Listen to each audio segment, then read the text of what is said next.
رسول اللہ صلی اللہ علیہ وآلہ وسلم نے فرمایا، جب امانت ضائع کر دی جائے تو پھر قیامت کا انتظار کرو۔ صحابی نے دریافت کیا، امانت کس طرح ضائع ہوگی؟ آپ نے فرمایا، جب معاملات نااہل لوگوں کے سپرد کیے جائے۔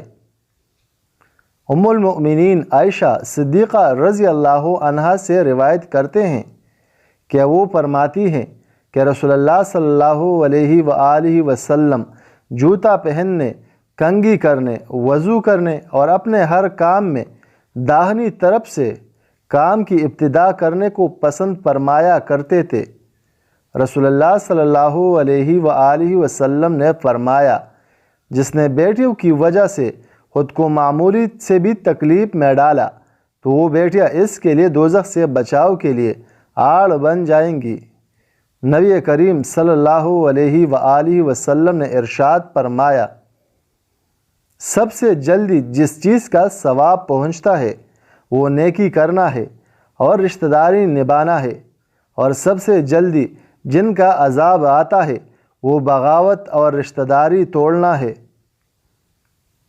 حضرت انس رضی اللہ عنہ فرماتے ہیں، میں نے 10 سال حضور صلی اللہ علیہ وآلہ وسلم کی خدمت کی، لیکن ان 10 سالوں میں نے ایک دن بھی ایسا نہیں آیا کہ حضور صلی اللہ علیہ وآلہ وسلم نے مجھے ڈانٹا ہو۔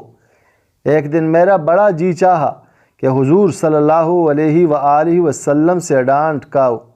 فرماتے ہیں، ایک دن کسی کام سے حضور صلی اللہ علیہ وآلہ وسلم نے مجھے بازار بھیجا۔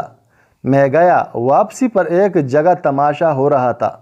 میں جان بوجھ کر اس جگہ کھڑا ہو گیا، اس نیت سے کہ آج گھر واپس جاؤں گا تو حضور صلی اللہ علیہ وآلہ وسلم کی ڈانٹ سنوں گا۔ فرماتے ہیں، میں اس جگہ کھڑا تھا، کافی ٹائم گزر گیا، اچانک میں نے اپنے کندھوں پر ایک ٹھنڈے ہاتھ کی لمس محسوس کی۔ جب مڑ کر دیکھا تو حضور صلی اللہ علیہ وآلہ وسلم مجھے دیکھ کر مسکرا رہے تھے۔ فرمایا، اے انس، کیا بات ہے؟ دیر ہو گئی، میں تیرا پتہ لینے آیا ہوں۔